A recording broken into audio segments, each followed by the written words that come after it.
I want to talk today about the American education system and the public school system. Um, it's just not performing. And since I was a kid in the 70s, I felt as if public education was not doing a good job. I was able to move forward a grade when we lived in Wisconsin. Now I moved back to Ohio with the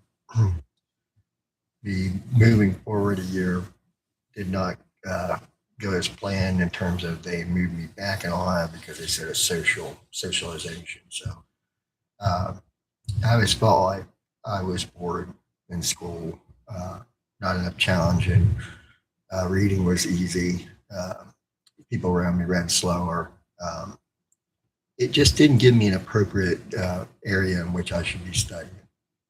Let's look at the numbers and what numbers say. So, a third of eighth graders today are below basic reading skills, about 33%, according to the National Assessment Governing Board.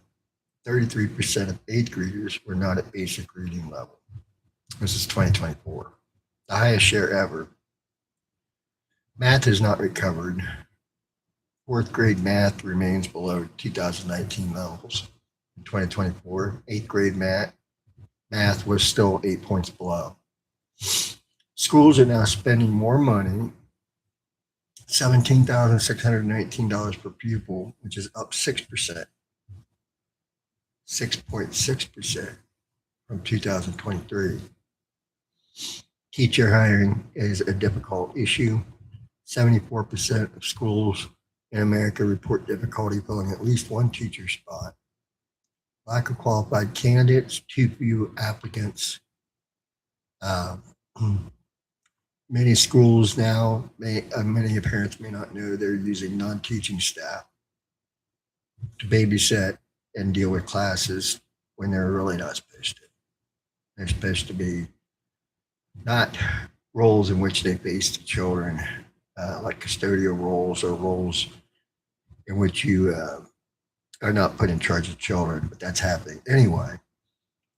Mental health is 40% of high school students report persistent sadness or depression, uh, feelings of sadness and hopelessness. 28% report bad mental health. 20% consider attempting suicide, and 9.5% actually attempted suicide.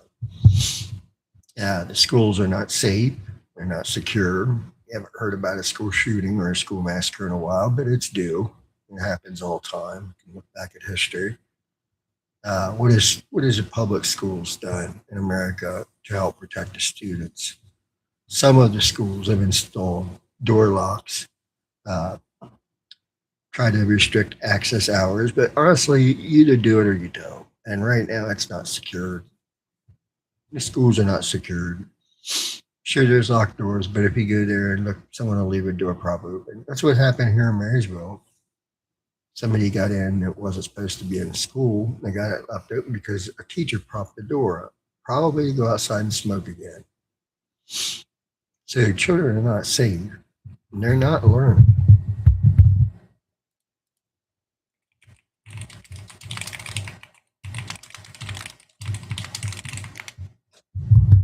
How about on a global scale?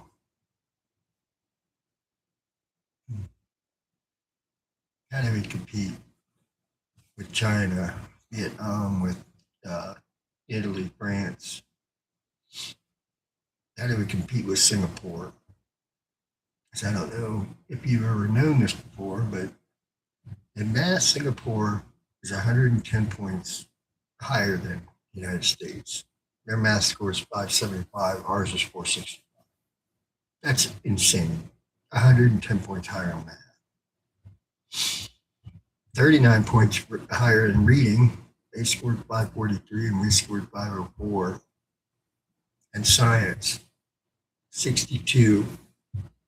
561 is what Singapore had. The United States had 499. Singapore ranked at the top or near top globally in all three subjects. Singapore scored 575 in math, 543 in reading, 561 in science, all far above the average. The US was below the average in math, but it met the average in reading and science. Problem is math. Everything is computers now. Engineering is math. The whole thing of computer networks are built upon math. So how do we measure it? It's a massive goal. The difference between 575 and 465 is astronomical. 41% of students in Singapore reach the top math performance level, compared with the United States of 9%. Let that sink in. 41% of students in Singapore reach their top math performance level. Only 9% in America. So it's pretty bad, folks. It's a lot worse than you think. I hear people in the community and people that defend public schools saying, look at where we were at compared to Indiana, or look at where we're at. We're better than any Big Ten school, things of this nature. It has nothing to do with the global economy when you're comparing what we have here to what we have down the road. It's not who we're comparing, okay? We're comparing people in the global market, people that are citizens of Singapore, for example. This is our competition, not the people in a state, 2 states away. We're not competing either to be statistically within relevance. And by that, I mean, hey, we've gone down, but not that much. Their standards are bullshit, pardon my French. It's a way to hide mediocrity. So things are bad and they're getting worse. And one thing that people, that not a lot of people except Dr. Phillips talked about was the COVID effect and how we've never made up that time. That was about 9 months of law schooling, and we've never been able to get that made up again. And so we had children in the foster care system. We were just told to forget about it, move on. That's fine, but long term, it doesn't work that way. You can't take away 9 months of school and then compare us to other countries fairly, because we are really far behind. And I see no attempts to try to bridge the gap. I see nobody offering to do a Saturday school. Nobody offering to do last summer vacation, cut it from 12 weeks to 4 weeks. So where is the solution at? What does the American public school system say? We need more money. Add more money doesn't help anything. John Stossel did a report on the National Education Union and how the teachers union affects the overall picture for finances because of the way that the contracts work. They're also not able to get over the summer months being off, because that's considered a very big perk for teachers. So they're working in opposition to what we need to do to recover from the damage inflicted. We can continue to just ignore it. We have the biggest weapons right now, biggest military and all that, but there is a steep drop off coming. A steep drop off is coming for this country. We cannot coast on what we've already built for much longer. And this is what I can't believe, that people defend public schools. They endanger our kids, indoctrinate them. They play loose with the facts. They often don't teach the facts. They don't teach life skills. Not in most cases. They teach memorization, not understanding. Memorization, not understanding. Memorization. Rote memorization is not that much of a talent. It's a skill. If you're fortunate to have it, it doesn't really make you smarter. But according to the National American Public Education System, it makes you much more valuable. Even if it's very short-term memory and it's not retainable long-term, having memory is the best way to score good on tests. That's the problem, not the fact that you understand the subject matter the most. I noticed this when I was in school. I was about a B or B minus student. And the valedictorian, her name was Karen. I thought she must be very smart to be valedictorian. And I talked with her, and she was fine. No slight to Karen. She was listening to someone. But the truth of the matter is, she was good at memorizing things. I spoke with her on some things she didn't understand or care to understand. There's different ways to measure people. The public school system primarily measures people on their memorization of rote facts. They also confuse the issue by offering constant multiple choice, which has been shown to denigrate and, you know, have issues with your memory when you're having multiple choice questions can do that. So where do you stand? I think it's time that we expand the voucher system and make it a complete voucher system, much in the model of Ohio, but let's expand it out and let's remove the funding, this big pipe of money. Let's turn that off.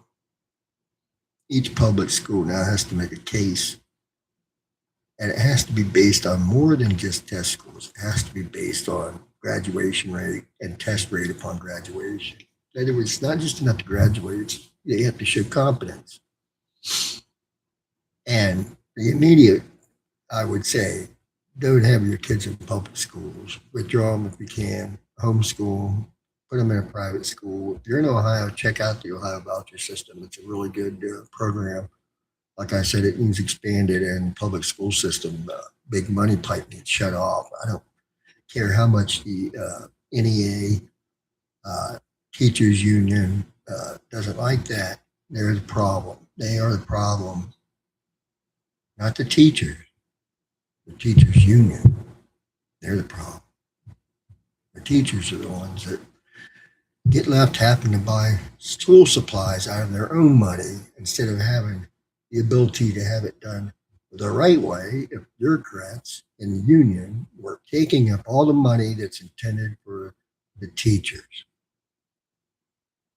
The teachers are the ones that don't get what's coming to them because someone else is ahead of them in line, shoveling the money into their mouth as fast as they can before you even get to sit down. That's what the teachers union is doing for you. It's keeping you below average. I don't think most teachers like that or want that. At least the good ones don't. What do you think? Drop your comments. I say it's time to end this experiment. It's a dumb experiment. It's proven to be stupid. It does not work. It's that simple. And I do think it's stupid. Because I grew up in it. It was bad then. It's only gotten far worse now. It's not going to get any better. You keep throwing money at it all you like. It's never going to get any better. Because the parameters are corrupt and the whole system stinks. It's time to end public school. Drop a comment. Let me know what you think.